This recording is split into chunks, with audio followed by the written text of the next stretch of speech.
నల్గొండ జిల్లా మిర్యాలగూడలో గంజాయి విక్రయాలు యథేచ్ఛగా సాగుతున్నాయి. గంజాయి అక్రమ రవాణాకు పూర్తి స్థాయిలో అడ్డుకట్ట వేశాం, అరికట్టామని పోలీసులు యంత్రాంగం చెబుతున్నా ఆచరణ రూపంలో మాత్రం దాల్చడం లేదు. కొన్ని ప్రాంతాలను గంజాయికి అడ్డాలుగా మార్చుకున్న ముఠాలు అక్కడి నుంచే విక్రయిస్తున్నారు. గంజాయి మత్తుకు బానిసలైన యువత తమ భవిష్యత్తును నాశనం చేసుకుంటున్నారు. జిల్లా వ్యాప్తంగా జోరుగా సాగుతున్న గంజాయి విక్రయాలపై big TV special ground report.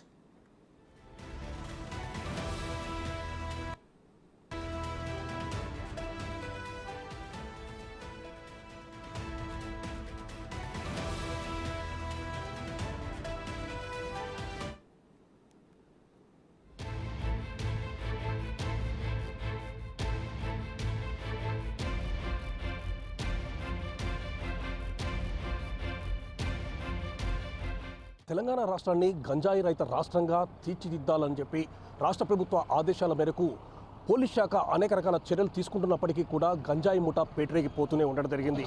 యువకులు విద్యార్థులు ఈ యొక్క గంజాయికి అలవాటు పడి వారి యొక్క జీవితాలను వారే నాశనం చేసుకున్న సందర్భం అయితే నెలకొందని చెప్పవచ్చు. ఉమ్మడి నల్గొండ జిల్లా వ్యాప్తంగా గంజాయి విక్రయాలు యథేచ్ఛగా కొనసాగుతున్నాయనే విమర్శలు కూడా పెద్ద ఎత్తున వినిపిస్తూ ఉండడం జరిగింది.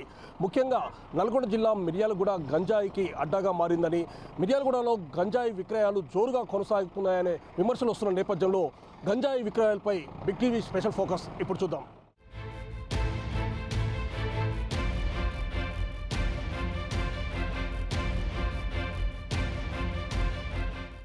మిర్యాలగూడ పూర్తి స్థాయిలో గంజాయికి అడ్డగా మారటం జరిగింది. ముఖ్యంగా మిర్యాలగూడ ప్రాంతంలో ఈ యొక్క గంజాయి విక్రయాలు అనేవి ఇది యథేచ్ఛగా కొనసాగుతూ ఉన్న సందర్భం అయితే నెలకొందని చెప్పవచ్చు. దీనికి ముఖ్య కారణము మిర్యాలగూడలో రైస్ మిల్స్ ఉండడం జరిగింది. ఈ రైస్ మిల్లులో పనిచేయడం కోసం కూడా చాలామంది కూడా బీహారు, ఒరిస్సా తదితర ప్రాంతాల నుంచి వస్తున్నటువంటి కార్మికులు ఉండటం జరిగింది.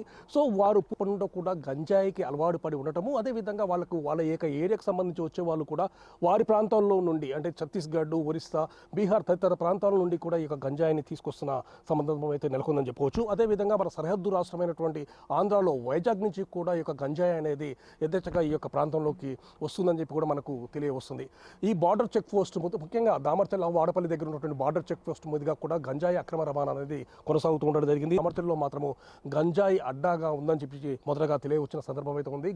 దామర్చల్లో దాదాపు కొన్ని వేల మంది యువకులు కూడా ఈ యొక్క గంజాయి బారిన పడ్డారని చెప్పి, ఈ గంజాయికి పూర్తి స్థాయిలో అలవాటు పడి ఆ గంజాయి మత్తులో మునిగి తేలుతున్నట్టు కూడా మనకు తెలియవస్తుంది.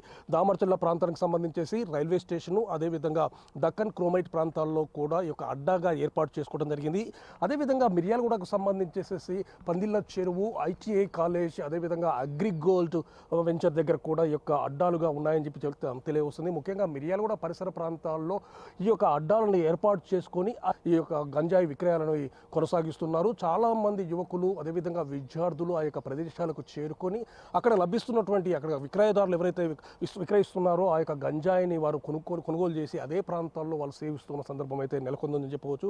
సో గంజాయికి సంబంధించేసి మిర్యాలగూడ, అదేవిధంగా దామర్చర్ల అనే ప్రాంతాలు పూర్తి స్థాయిగా అడ్డాలుగా మారటం జరిగింది. అదేవిధంగా ఇక్కడ ఉన్నటువంటి చాలామంది కార్మికులు కూడా, అంటే మిల్లులలో పనిచేసే కార్మికులు కానీ, అదేవిధంగా నూతనంగా ఏర్పాటు చేస్తున్నటువంటి యాదాద్రి ధర్మవరం పవర్ ప్లాంట్కి సంబంధించేసి దాంట్లో పనిచేస్తున్నటువంటి చాలామంది కార్మికులు, అంటే బీహారు, ఉత్తరప్రదేశ్, ఒరిస్సా, ఛత్తీస్గఢ్ తదితర ప్రాంతాల నుంచి వచ్చినటువంటి చాలామంది కార్మికులు కూడా ఈ యొక్క గంజాయికి పూర్తి స్థాయిలో అలవాటు పడిపోయారు. ఆ గంజాయి మత్తులో మునిగి తేలుతున్నారు. ముఖ్యంగా మిర్యాలగూడ లాంటి ప్రాంతాల్లో విద్యార్థులు దీనికి బానిసలు కావటం వల్ల ఆ యొక్క గంజాయిని సేవించడం కాకుండా వాళ్ళు రోడ్లపైకి వచ్చేసేసి ఆ యొక్క గంజాయి మత్తులో వారు ఏం చేస్తున్నారు అనే విషయాన్ని, మంచి చెడు అనే విచక్షణ జ్ఞానాన్ని కూడా కోల్పోతున్న సందర్భం అయితే నెలకొంటూ జరిగింది. మిర్యాలగూడ ప్రాంతాల్లో అనేక మంది యువకులు కూడా ఈ విధమైనటువంటి రోడ్లపైకి వచ్చేసి వీరంగం సృష్టిస్తున్న సన్నివేశాలు కూడా నెలకొన్నాయని చెప్పవచ్చు. ఇటీవల కాలంలో మిర్యాలగూడ పట్టణంలో, అంటే జూనియర్ కాలేజ్ సమీపంలో కూడా ఒక యువకుడిని కొంతమంది యువకులు ఈ యొక్క గంజాయి మత్తులో విపరీతంగా కొట్టేసేసి అతను తీవ్రంగా గాయపరిచిన ఘటన కూడా చోటు చేసుకోవడం అనేది, ఇవన్నీ కూడా సోషల్ మీడియాలో కూడా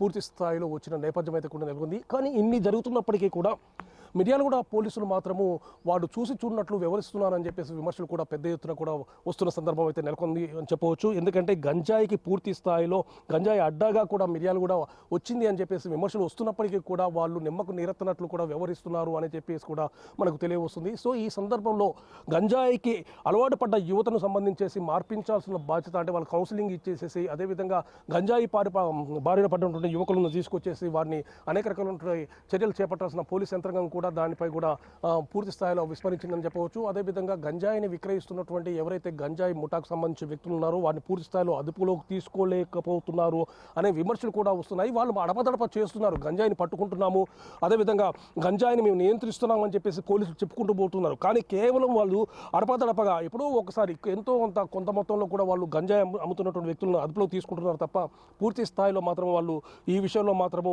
శ్రద్ధ పెట్టట్లేదని చెప్పేసి కూడా మనకు తెలియవస్తుంది. అదేవిధంగా గంజాయి రవాణా చేసే వ్యక్తులు కూడా వివిధ వాహనాల్లో వచ్చి వాళ్ళు వాళ్ళ యొక్క అడ్డాలో ఇచ్చిపోతున్నారని కూడా మనకు సమాచారం అందుతుంది. సో ఈ విధమైనటువంటి విషయాలన్నింటినీ కూడా పోలీసులు పరిగణలోకి తీసుకొని ఆ యొక్క అడ్డాలు ఏంటి అనే విషయాన్ని పూర్తి స్థాయిలో ఫస్ట్ గుర్తించాలి. గుర్తించిన తర్వాత ఆ యొక్క గంజాయికి సంబంధించేసి ఎవరైతే విక్రయించడానికి వస్తున్నారో ఆ యొక్క ముఠా సభ్యులు ఎవరైతే ఉన్నారో వాళ్ళని గుర్తించాలి. వాళ్ళని అదుపులోకి తీసుకున్నట్లయితే మాత్రమే ఈ యొక్క గంజాయి అక్రమ రవాణాను అరికట్టడానికి అవకాశం అనేది ఏర్పడుతుంది. అదేవిధంగా వాహనాల్లో వస్తున్నటువంటి వ్యక్తులను కూడా ఐడెంటిఫై చేయాలి. దానికి సంబంధించి సీసీ కెమెరాలు, ముఖ్యంగా సీసీ కెమెరాల నిఘాలో ఈ యొక్క ప్రాంతాన్ని ఉంచినట్లయితే మాత్రమే ఈ యొక్క ఎవరైతే గంజాయి ముఠాకు సంబంధించిన వ్యక్తులు ఉన్నారో వాళ్ళని అదుపులో తీసుకునే అవకాశం ఉంది. అదేవిధంగా గంజాయిని నియంత్రించే అవకాశం అయితే ఉంటుందని చెప్పవచ్చు. ముఖ్యంగా ఈ యొక్క గంజాయి విక్రయదారులపై మాత్రం కఠినమైనటువంటి చర్యలు తీసుకొని వారిని పూర్తి స్థాయిలో వారికి శిక్షలు పడే విధంగా చేసినట్లయితే మాత్రము ఈ గంజాయి అక్రమ రవాణాను అరికట్టే అవకాశం అయితే కనబడుతూ ఉండడం జరిగింది. మిర్యాలగూడ నుండి కెమెరాతో